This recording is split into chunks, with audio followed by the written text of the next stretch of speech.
wa yassir li amri wahlul 'uqdatam min lisani yafqahu qawli. Anak raja membeli minyak. Minyak dibeli untuk berkusuk karena ibu-ibunya banyak, bapak-bapak pun tak berani masuk.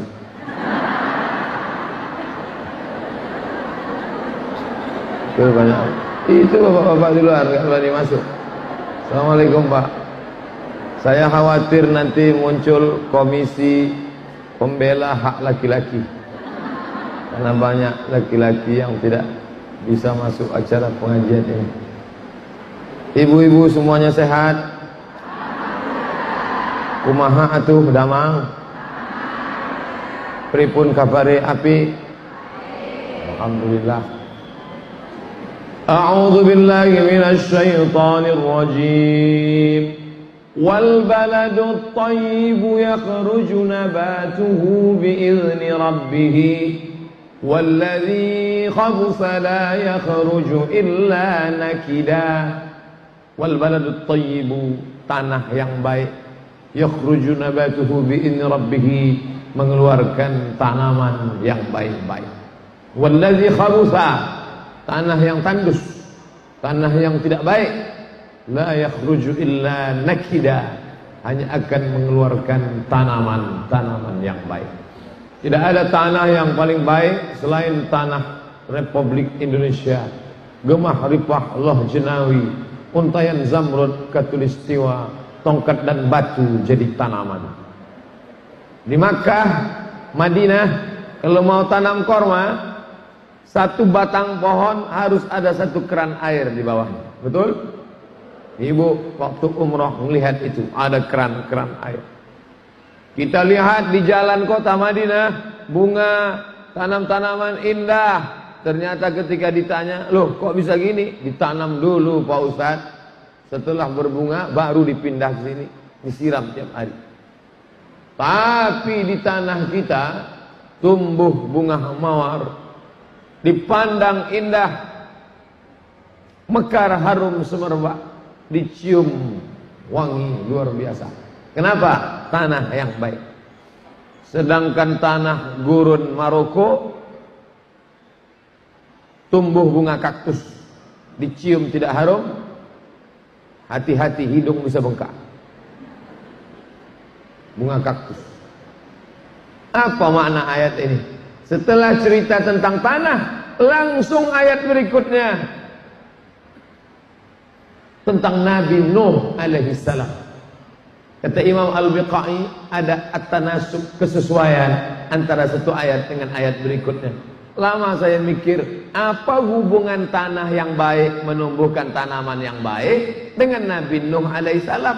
Enggak ada hubungan sama sekali. Yang satu cerita tanah, yang satu cerita Nabi Nuh. Ternyata direnung-renung-renung, Nabi Nuh bibit yang baik, tapi karena tidak disemai di tanah yang baik, tumbuhlah tanaman yang tidak baik. Tanaman itu bernama Kan'an. Ya bunayya, wahai anakku, irkam ma'ana, mari naik ke perahu bapak. Apa kata Kan'an? Sa'awi ila jabalin ya'simuni minal ma'. Aku tidak perlu ikut bapak, aku akan naik ke atas bukit yang tinggi yang bisa menyelamatkan aku dari air. Akhirnya dia pun tenggelam.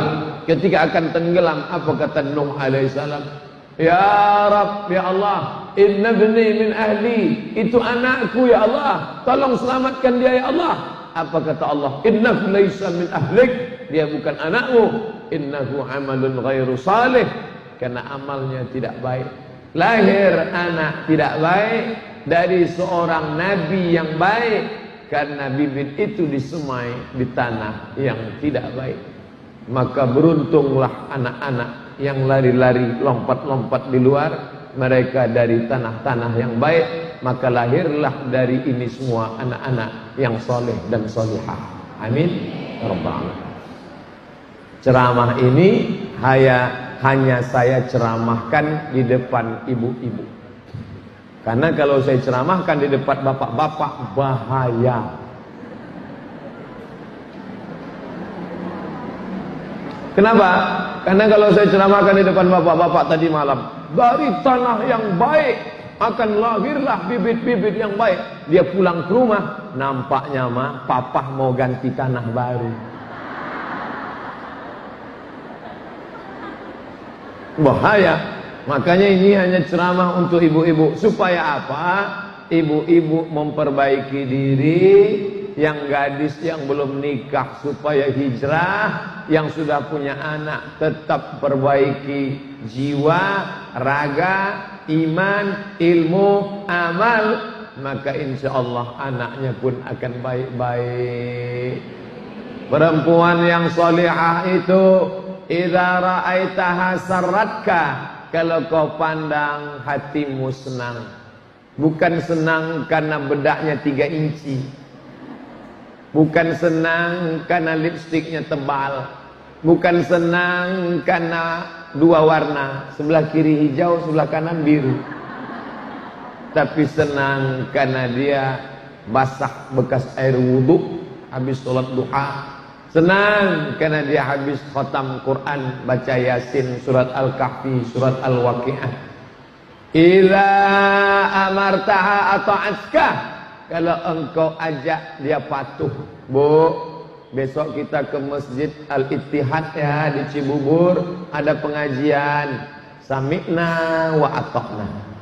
Malah dia yang ngajak. Pak, mama izin ya, ini ada iklan pengajian. Siapa ustadznya? Qul huwallahu ahad, Allahus somad. Idza amartaha, kalau kamu perintahkan, kamu ajak, dia ikut, dia manut, dia patuh. Wa idza ghibta, kalau kamu pergi jauh, dijaganya anak-anakmu, rumahmu dia jaga. Kamu pergi, rumahmu utuh, hartamu tak berkurang, anakmu sehat walafiat. Tapi kalau dia tidak baik, kamu pergi, anakmu sehat, begitu engkau pulang, anakmu tetap sehat, cuman telinganya hilang sebelah. Engkau pulang, kulkasmu dia jual. Jangankan mobil, kulkas dia jual. Kenapa? Dia mau pesta narkoba sama teman-temannya. Dia mau dugem, dia mau buat dosa. Tapi kalau dapat ini, Masya Allah. Datang seorang mahasiswa. Saya sehari-hari mengajar di Universitas Islam Negeri Sultan Syarif Kasim, Riau, Sumatera. Assalamualaikum Ustaz Somad. Waalaikumsalam. Masih ingat sama saya Pak Ustaz? Masih. Alhamdulillah. Saya mahasiswa Ustaz dulu. Alhamdulillah. Sudah selesai kuliah. Alhamdulillah. Sudah kerja. Alhamdulillah. Belum nikah. Na'udzubillah. Dulu kan Ustaz pernah ceramah, katanya perempuan yang baik itu tungkahul mar'atu li arba', perempuan dinikahi karena 4, 5 liha karena kaya, wali hasabiha karena keturunan baik-baik dari kalangan ningrat, darah biru, bangsawan, bangsa yang hidup di awan. Wali hasabiha, wali jamaliha, jamal, beautiful, jamal, onta, pakai alif, jamal karena cantiknya, walidiniha karena agamanya. Tolonglah Ustadz, carikan saya yang ada 4-4-nya Pak Ustadz. Kalau ada 4-4-nya ngapain saya kasih ke kamu? Kamu jangan pandang perempuan karena kesempurnaan. Man talaba akan bila aibin baqiya bila akhin. Siapa yang mencari teman sempurna seumur hidup akan hidup sendirian. Maka pandanglah perempuan karena dia akan menjadi ibu bagi anak-anakku. Pandanglah perempuan, dia akan menjaga harta dan martabat diriku. Pandanglah perempuan karena dia akan menemani aku nanti sampai masanya aku tua. Ibu kasih tahu sama bapak, papa jangan sepele sama mama. Memang mama nggak terlalu cantik, tapi setianya luar biasa. Karena nggak cantik inilah maka setia.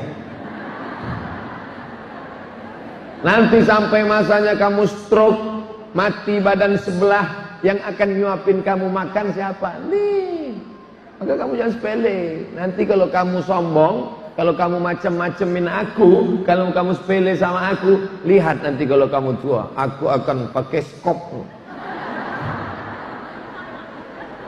Kalau ibu segan ngomongnya, nanti videonya minta atau ada di YouTube, potong pendek 1 menit. Skop masuk mulut judulnya. Viralkan. Tentu dengan bahasa yang lembut.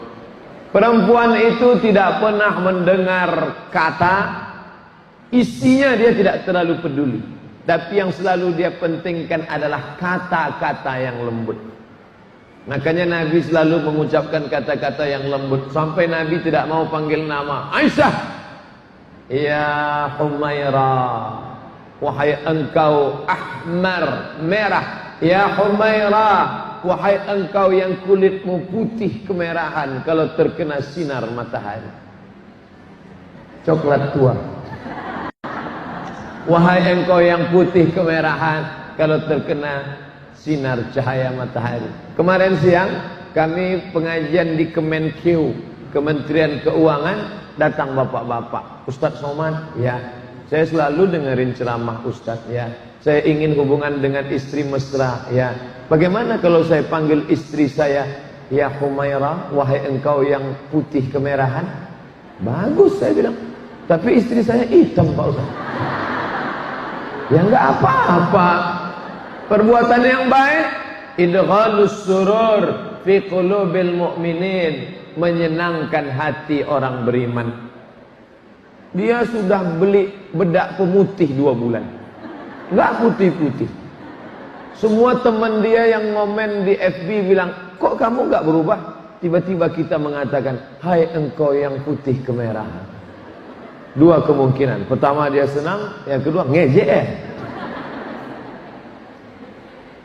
Jangan mentang-mentang mau jujur, aku sudah ngaji, aku sudah hijrah, aku harus jujur, harus apa adanya, nggak penting, yang penting berkata jujur walaupun menyakitkan. Ya Hajar Aswad,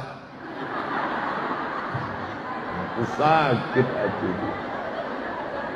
Nabi pulang ke rumah malam, habis keliling menyampaikan ayat-ayat Allah. Assalamualaikum, Assalamualaikum. Waktu itu Aisyah tidur, nggak ada yang menjawab. Assalamualaikum, sunyi sepi. 3 kali Nabi mengucapkan salam. Sayyidatuna Aisyah radhiyallahu anha nggak buka pintu, Nabi tidur. Tidur Nabi di depan. Itulah yang kalau kita ziarah yang laki-laki mengucapkan salam. Assalamualaikum ya Rasulullah, Assalamualaikum ya Habiballah, Assalamualaikum ya khaira khalqillah, Assalamualaikum ya safwatallah. Datang ibu-ibu dinyanyikan dalam bentuk lagu nasyid. Assalamualaikum asqal asqiya, Assalamualaikum azkal asqiya. Dengan suara yang lembut sampai salam itu kepada Nabi Muhammad sallallahu alaihi wasallam. Balak salam alaih. Dalam solat aja kita ucapkan assalamu alayka ayyuhan nabiyyu wa rahmatullahi wa barakatuh. Amal kita di Cibubur ini dibawa oleh malaikat, diperlihatkan ke Nabi Muhammad sallallahu alaihi wasallam. Lihatkan, ya Nabi, ini amal umatmu di Cibubur. Coba lihat, parkir sampai penuh ke ujung. Coba lihat seperti Idul Fitri, Idul Adha umatmu sekarang. Dari Cibubur ke Madinah 9.000 kilometer. Kalau nggak percaya, ukur sendiri. Menjadi kebanggaan yang luar biasa. Ambil gambar dari atas, ambil gambar dari samping, perlihatkan. Tunjukkan ke semua dunia, begini masyarakat Masjid Ittihad Cibubur kalau ngaji. Tunjukkan, perlihatkan, semua akan melihat. Loh, yang di luar itu siapa? Bapak-bapak. Yang di dalam siapa? Ibu-ibu. Kenapa begini? Balas dendam. Karena selama ini ibu-ibu disuruh di luar. Ibu sedang halangan ya, keluar. Ibu sedang nggak boleh ya, keluar. Ibu bawa anak ya, keluar. Pagi ini kami khususkan semuanya ibu-ibu. Laki-laki ya, keluar. Untung nggak saya disuruh keluar juga.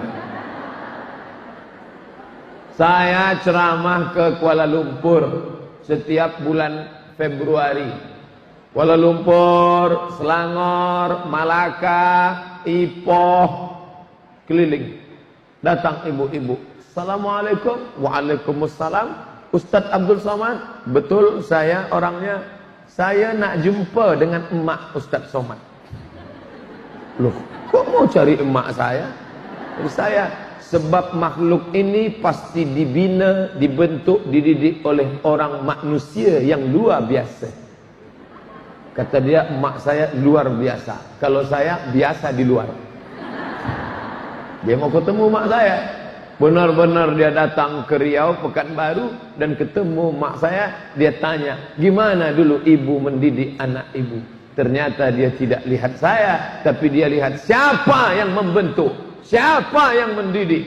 Dan memang ibu orang tua saya adalah biasa, bukan LCMA, tidak pernah di Mesir, ibu rumah tangga. Tapi dia tidak hanya melahirkan saya, dia mendidik saya. Dia yang bawa saya ke kepala sekolah, karena tiap hari saya mau minta sekolah. Saya ingat pagi-pagi dia bawa ke sekolah, ketemu sama ibu sekolah. Ibu kepala sekolah, ya ini anakku tiap hari mau sekolah. Datang kata ibu kepala sekolah, coba pegang telinga kanan dengan tangan kiri. Belum bisa. Saya mau SD juga, pulang nangis, nggak bisa. Akhirnya dia pulang, karena SD nggak nerima, dimasukkan saya madrasah ibtidaiyah. Sampai di ibtidaiyah nggak ditanya, mau telinga kanan, mau telinga kiri, duduk aja. Ya, saya belajar. Kelas 1 ibtidaiyah, kelas 2 ibtidaiyah, kelas 3 ibtidaiyah, muncul masalah. Karena di ibtidaiyah hanya tulis Arab Melayu, Arab Pegon, Arab Jawi, tapi nggak bisa baca A, B, C, D, E, F, G. Ketika disuruh tulis Latin nggak bisa. Kata paman saya, ini anak bermasalah. Ntar dia mau masuk SMP gimana? Masa cuma bisa tulis Arab Melayu? Akhirnya pergi lagi ke SD. Bu, kepala sekolah SD, ya bisa nggak anak ini lompat langsung kelas 4? Kita usahakan. Kepala sekolahnya perempuan juga. Emak saya perempuan. Kepala sekolahnya perempuan. Saya dibawa ke sekolah itu, masih ingat guru yang baik, ibu saya di sekolah itu. Kemarin waktu Idul Fitri saya datang ke rumahnya, saya cium tangannya, ibu sehat, alhamdulillah. Padahal dulu kepala saya dijedutin ke papan tulis. Ustaz nggak sakit hati? Enggak, cuman ingat aja dikit. Masih hidup, umurnya 70 tahun. Kepala sekolah saya, ibu perempuan. Mereka adalah orang-orang luar biasa yang membentuk kita hari ini. Mau ngaji. Kamu saya bawa ke guru ngaji, ke surau. Assalamualaikum Ustaz. Waalaikumsalam. Ini anakku Ustaz, namanya Abdul Somad. Ini beras Ustaz, 1 kaleng untuk guru ngaji. Ini rotan Ustaz.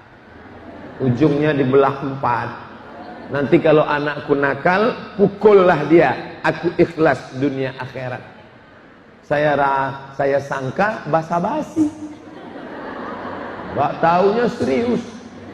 Begitu mak saya pulang, yang lain ribut semuanya. Wah, begitu semuanya tamu pergi, datang guru ngaji ngambil rotan. Ya pukul semua. Yang baik, yang ribut, semuanya kena. Saya enggak ribut, saya memang dari kecil dah baik. Semuanya kena. Pulang ke rumah ngadu, mak, tadi guru ngaji mukul. Pakai apa? Pakai rotan yang mak kasih itu. Itu sakit. Apa kata dia? Mau aku tambah lagi. Pendidikan yang luar biasa itu mendidik kita menjadi manusia-manusia. Alhamdulillah. Saya tidak katakan saya berhasil profesor doktor, enggak. Paling tidak saya enggak pernah pakai narkoba. Saya enggak ngelem. Saya enggak berzina. Saya enggak pacaran. sampai kuliah 4 tahun di Al-Azhar di Mesir, tidak satu pun menjalin hubungan dengan perempuan. Kenapa? Karena jarak kampus laki-laki dengan perempuan 15 km.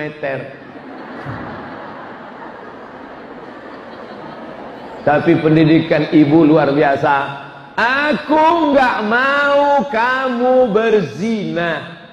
9 bulan 10 hari kamu kukandung di sini, nak. Aku susukan kau 2 tahun, nak. Mengalir darahku dalam badanmu, nak. Aku nggak ingin kamu lahir cuman jadi calon penghuni neraka. Ustadz yang ceramah belum tentu masuk ke kepalanya. Tapi kalau ibu yang ngomong, nak, aku nggak ingin mengandung kamu. Aku melahirkan kamu meregang nyawa. Kamu tahu nggak? Bersimbah darah, menggenang air mata aku membesarin kamu. Aku nggak ingin kamu lahir cuman calon penghuni neraka. Kamu jangan korupsi, kamu jangan pakai narkoba. Istri kamu jangan kamu sakiti, karena aku juga perempuan. Perempuan jangan kamu ganggu. Mereka itu ibumu, sama dengan adikmu yang perempuan. Itu masuk ke kepala dia. Dia katakan, ibu cerewet, nggak apa-apa. Ibu suatu hari buka HP-nya, lihat, kok nggak ada namaku ya? Aku kan ibunya. Lalu ibu penasaran, ibu miss call, keluar security kejam. Ibu nggak usah sakit hati. Kenapa? Ibu sudah selamatkan dia. Nanti 20 tahun akan datang, dia akan meleleh air mata. Kapan? Ketika akan minta doa restu akad nikah. Mama, maafkan salah adik selama ini. Kalau bukan karena security kejam, mungkin aku sudah jadi setan sekarang. Meleleh air mata ibu duduk saat mendampingi anak. Ibu kok nangis? Anaknya kan sudah nikah, sudah ketemu jodoh. Nangis kenapa? Ini air mata kebahagiaan Pak Ustadz. Mohon maaf, Ustadz gak bisa bedakan mana air mata sedih, mana air mata bahagia. Karena warnanya sama. Tapi ibu sudah senang, selamat. Saya ini wanita karir Pak Ustadz. Bukan duduk jaga di rumah. Gimana caranya? Oke. Jam 8 pagi berangkat, jam 1 siang break, jam 5 sore pulang, sampai ke rumah HP-nya mati. HP, mohon maaf, untuk sementara engkau innalillah wa inna ilaihi rajiun. Aku mau dengan anakku dulu, peluk cium, sayang. Jangan sampai dia datang bangga bawa kertas. Mama, mama, mama, mama, nilai adik lihat, nilai adik lihat. Ya, sebentar ya. Nilai adik mah, nilai adik. Sebentar ya. Sebentar ya, nilai adik, ya mana nilainya, mana, ini, dipoto nilainya. Dah ya, pergi sana main. 20 tahun akan datang, 30 tahun akan datang, kita pun akan minta sama dia, nak, tolong ambilin air mama, udah gemetaran nih. Sebentar ya, dia ambil air, dia foto.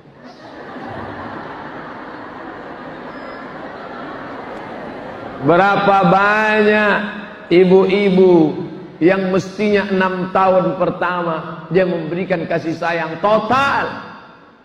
Kenapa anak disuruh sholat umur 7 tahun? Muru auladakum bis shalah wa hum abna'us sab'ah. Anakmu suruh sholat umur 7. Kenapa 7? Karena 6 tahun adalah the golden age, golden mass age, usia emas. 2 tahun pertama peluk cium susu, peluk cium susu. 2 tahun pertama. Sekarang 2 tahun pertama hubungan ibu dengan dia sudah putus karena ibu serahkan dia kepada Siti Al-Baqarah, sapi betina. 2 tahun kedua, 4 tahun lari-lari lompat-lompat, lari-lari lompat-lompat, lari-lari lompat-lompat. Dia tidak dapatkan kasih sayang lari-lari lompat-lompat. Kenapa? Ibu serahkan dia ke Pak Ud dan Bu Ud. Pak Ud, pendidikan anak usia dini. 2 tahun ketiga, saat dia ingin mengadu, saat dia ingin berbagi, saat dia ingin ajak main pasir-pasiran, saat ini boneka-bonekaan, saat itu ibu serahkan dia ke TK. Tinggal ya, mama pergi dulu ya. Topi mama bundar, bundar kepala mama. Kalau bukan bundar, bukan mama saya. Akhirnya hubungan golden age putus dengan ibu. Setelah putus baru ibu heran. Kenapa ya Pak Ustadz, anak saya lebih mau curhat sama pacarnya daripada saya? Karena sudah diputus pita ibu dengan anak, emosional. Emosional melahirkan hilang. Dulu ibu-ibu bisa berkata kepada anaknya, kamu jangan lawan aku melahirkan kamu meregang nyawa. Sekarang melahirkan mudah sekali. Lahir. Beset lah. Gimana nih Pak Ustadz? Yang sudah berlalu gimana? Masa mau dimasukin ke dalam lagi? Gimana? Yang berlalu apa boleh buat? Tai kambing bulat-bulat. Akan datang kita perbaiki hubungan. Matikan HP, matikan, ajak ngaji. Maghrib ke Isya, TV mati, HP mati, kita bareng keluarga. Bapak, papa, mama, anak duduk ngaji. Buka Quran kamu. Kapan terakhir ibu bacaan anaknya lihat nun mati ketemu dengan qab min qab qalqalah gimana bunyinya nak? Huruf sa gimana? Coba kamu baca sa letakkan ujung lidah di gigi atas. Sampai mati dia akan ingat. Nanti dia akan ajak anaknya, cucu ibu, sini nak, dulu nenek kamu ngajarin ibu, letakkan dulu gitu. Meleleh air matanya. Kita sama-sama doa yang untuk nenek kita. Rabbi firli wali walidayya warhamhuma kama rabbayani shaghira. Gara-gara mengingat huruf sa. Setiap ketemu huruf sa, dia ingat dengan kita. Ingatnya di mana? Ngaji. Ingatnya di mana? Saat sholat tahajud bersama, ingatnya di mana? Saat iktikaf, ingatnya di mana? Dulu saat dibawa jalan-jalan sana-sana, lari sana, lari sini. Saya selalu diundang ibu-ibu pakai grup rebana. Banyak saya hafal lagu-lagu nasyid. Pas kemarin menyambut jamaah haji. Dari Padang Arafah terus ke Muzdalifah, bermalam di Mina, melontar 3 jumrah.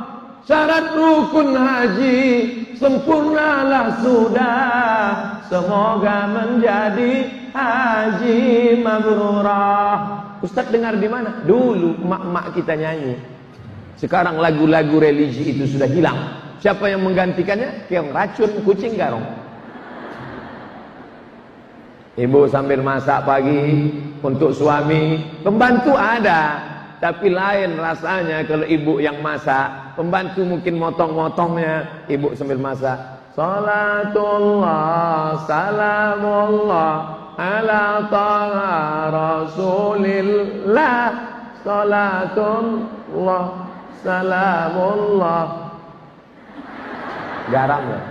Ala yasin habibillah. Anaknya ingat, suaminya tenang. Kenapa? Man shalla alayya salatan, siapa yang berselawat kepadaku 1 kali, sallallahu alaihi biha asyra, Allah balas 10 kebaikan, wa huttan anhu asyra sayiat, ditutupi Allah 10 dosa, wa rufi'at lahu asyra darajat, dinaikkan 10 tingkatan kemuliaan. Anaknya tenang, suaminya tenang, semuanya tenang. Kenapa? Huwallazi anzala sakinah, dia yang menurunkan ketenangan fi qulubil mu'minin. Balasan yang ibu terima luar biasa. Ummuka.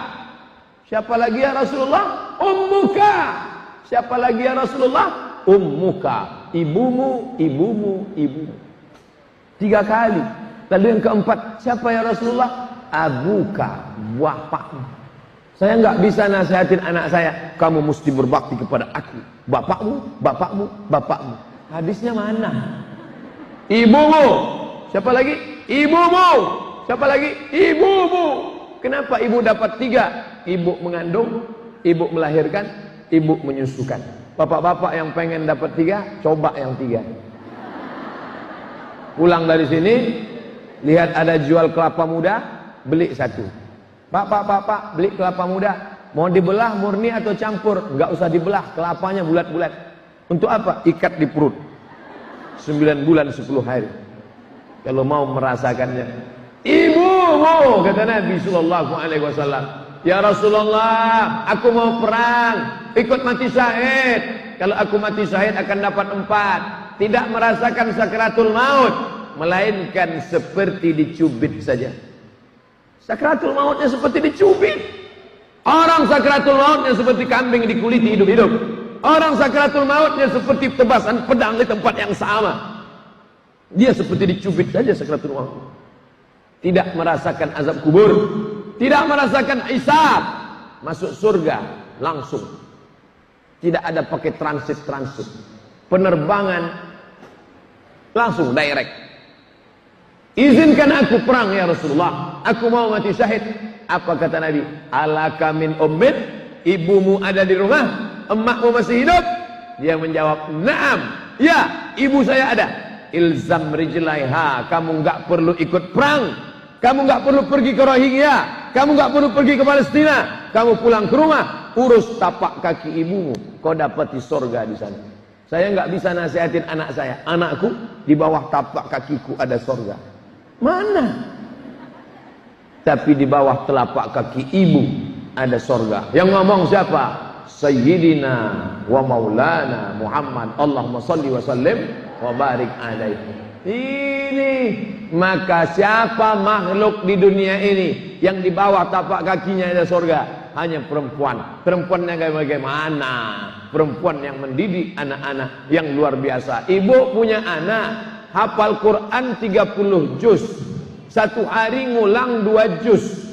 Ngulang hafalan 2 juz, dia ulang, dia diam. Bismillahirrahmanirrahim. Alif lam mim.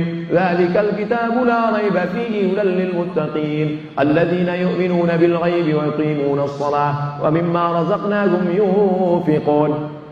Ibu sudah meninggal. Bapak sudah lama meninggal. Mengalir pahalanya tanpa dia sebutkan, ya Allah sampaikanlah pahala bacaanku ini untuk ibuku, tanpa dia sebut. Itu beda orang lain dengan anak kandung. Kata Imam Ibnu Taimiyah dalam kitab Majmu' Fatawa, kalau orang lain mesti dia sebut. Untuk almarhum Ustadz Abdul Somad yang sudah mati di Riau dimakan cacing tanah, Al-Fatihah. Tapi untuk ibu kandung, beruntung ibu. Di sini ada tahfiz Quran, di masjid ada tahfiz Quran, di pondok pesantren ada tahfiz Quran. Tinggalkan anaknya di sana. Kami kemarin dari pesantren Darus Safwah, indah luar biasa. Ada kolam ikan, ada pokok kayu, ada pokok cabai, ada pokok durian. Begitu kami sampai, duriannya pun jatuh, seolah-olah menunggu kedatangan kami. Anak-anak hafal Quran. Kepalanya pakai peci 3 warna. Yang warna biru baru masuk, yang warna hijau 20 ke bawah, yang warna merah sudah hampir hafal 30 juz. Ternyata ada warnanya, biru, hijau, merah. Yang hitam juz 30. Senangnya hati kalau anak-anak ini hafal Quran. Satu-satu cita ibu saya yang tidak kesampaian, aku ingin kau hafal Quran, man. Di Mesir Al-Azhar 4 tahun, kelas 1 2 juz, kelas 2 2 juz, kelas 3 2 juz, kelas 4 2 juz. 4 tahun cuman 8 juz, enggak hafal Quran. Aku LCMA mak, enggak penting, aku pengen punya anak hafal Quran. Kok enggak hafal? Cuman 8 juz. Itu pun hilang. Naik pesawat ketemu pramugari, hilang 2 juz. 1 juz hilang. Nih habis pengajian ini pergi ke Jogja naik pesawat, hilang 2 juz. Besok pulang dari Jogja ke Bukit Tinggi Sumatera Barat, hilang 2 juz. Ketika diperiksa, min. Maka ibu-ibu yang sudah pakai jilbab panjang, pakai rok panjang, menjaga anak-anak kita yang hafal Quran. Kan kasihan tuh, dia pagi ngulang. Ini anak-anak ngapal Qurannya berapa lama? 1 tahun harus 10 juz di Darus Safwah. Kalau sampai kurang, maka dianggap gagal. Kami sudah pulangkan yang 8 juz gagal. Apa? 8 juz gagal? Yang 8 juz kami pulangkan. 3 tahun tamat SMA, dia harus hafal 30 juz. 10 20, 30. Kami tidak cetak ustaz. Ustaz sudah banyak. Dia akan jadi Kapolri tapi hafal Quran. Dia akan jadi Kapolda tapi hafal Quran. Dia akan jadi dokter spesialis tapi hafal Quran. Bayangkan, dokter jilbabnya panjang, hafal Quran. Masuk ke ruang pasien. Bismillahirrahmanirrahim. Ar-Rahman 'allamal Qur'an, khalaqal insan. Sehat pasiennya. Bayangkan kalau dokternya anak funky, rambutnya 3 warna, merah, kuning, kelabu. Anting-antingnya 12. 3 di kiri, 3 di kanan, 4 di sini, 2 di sini, 1 di sini. 1 lagi di bibir. Melihat anting di bibirnya, bibir kita yang ngilu. Mana pasiennya? Mana? Masuk dia ke dalam ruangan. Kukunya hitam, di atas black kutek, di bawah black daki. Mana? Pasien-pasien pada ketakutan, disangkanya malaikat maut. Ini anak siapa? Itu anak siapa tuh? Yang dokter spesialis, yang bajunya panjang, yang jilbabnya panjang. Siapa lagi kalau bukan anak saya? Siapa dulu mamanya? Padahal 20 tahun yang lalu mata ibu bengkak. Nangis siang, nangis sore, nangis malam. Papa, aku gak bisa pisah dengan dia. Tenang aja, kamu gitu aja kok nangis. Dasar mental tempe. Anak sekolah kok nangis. Kamu yang gak nangis. Yang ngandung 9 bulan aku. Yang melahirkan aku. Yang nyusukan aku. Kamu kan cuma modal flash disk aja. Aku yang membesarkan dia. Kamu pergi pagi, pulang petang cari nafkah. Sekarang kamu nangis. Wah, akhirnya si bapak tegas. Sini. Lebih baik kamu nangis sekarang daripada kamu nangis 20 tahun lagi karena dia pecandu narkoba. Dia menangis karena kena HIV/AIDS. Kita nangis ngantar dia ke BNN, ke Badan Narkotika Nasional. Kita nangis karena kita mesti antar dia ke pondok pesantrennya Abah Anom di Suryalaya karena harus diobati. Ini orang sudah kena penyakit yang nggak ada obatnya. Apa mau nangis sekarang, apa nangis nanti? Alhamdulillah Pak Ustaz, sejak saya gitu pada istri saya berhenti nangis. Sekarang malah saya yang nangis Pak Ustaz. Ternyata bapak-bapak yang tegar itu, dia tidak nangis di depan ibu. Begitu ibu sudah pergi, dia nangis sendiri. Dia sayang juga sama anaknya. Oleh sebab itu maka ketika saat ini, hari ini masih ada yang mau meramaikan rumah Allah, kita berbahagia, bangga. Ibu-ibu menjadi sasaran dakwah aliran sesat. Info dari Majelis Ulama Indonesia, Komisi Aliran Sesat. Kalau ada satu aliran sesat, mau menyampaikan alirannya, dia tidak sampaikan ke bapak-bapak. Kenapa? Karena bapak-bapak kalau dengar ceramah, khotib naik ke atas mimbar. Jamaah Jumat sekalian, mari kita jaga keluarga. Begitu Ustaz, barakallahu li wa lakum fil Qur'anil azim. Kok cepat banget ya? 100 bapak-bapak mendengar ceramah. Yang masuk ke kepala tinggal 50. Yang benar-benar ingat tinggal 30. Yang berani nyampaikan ke istri tinggal 20. Yang istrinya mau dengar tinggal 10. 100 ibu-ibu dengar ceramah, dia bawa pulang ke rumah menjadi 200 karena ada suaminya. Didengar oleh anaknya menjadi 300. Didengar oleh mantunya menjadi 400. Didengar oleh cucunya menjadi 500. Maka menurut teori, kalau mau menyampaikan sesuatu, sampaikanlah ke ibu-ibu. Contoh, anggota legislatif caleg mau kampanye. Majelis bapak-bapak apa ibu-ibu? Ibu-ibu. Ibu nanti coblos nomor berapa? Coblos yang itu Pak Ustadz, yang gambarnya. Kenapa pilih itu? Setiap malam mau istikharah kelihatan wajahnya. Kenapa wajah dia yang kelihatan? Dia udah ngasih surat Yasin 2, jam dinding 1, rebana gambar dia. Setiap dilihat ini, lihat wajahnya. Siapa yang dipengaruhi? Ibu-ibu. Setelah ibu pulang ke rumah, sebelum tidur malam, papa, nanti kalau kita milih yang gambar ini aja ya. Ah, kenapa mama kurang setuju nih? Ini yang bagus Pak. Kenapa? Dia udah ngasih surat Yasin 2, jam dinding 1, kain sarung yang capnya di belakang, coblos nomor 2. Ibu menjadi sasaran setiap aliran-aliran. Maka ibu mesti istiqomah buat pengajian. Ada divisi khusus kajian ibu-ibu pagi. Cuman ibu ini kan suka ada nyanyi-nyanyinya.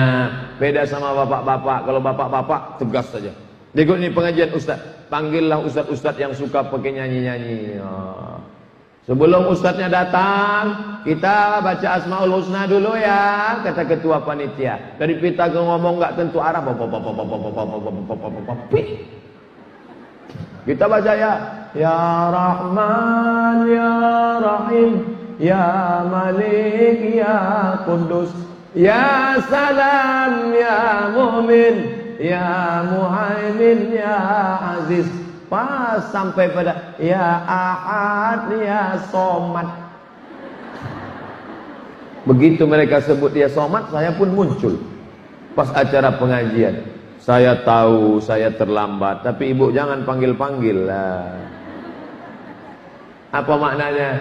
Ada darah seni dalam diri yang gak bisa dibunuh. Maka ada grup rebana, grup marawis. Bismillah tawassalna billah, la la la la la. Ada grup marhaban, sallallahu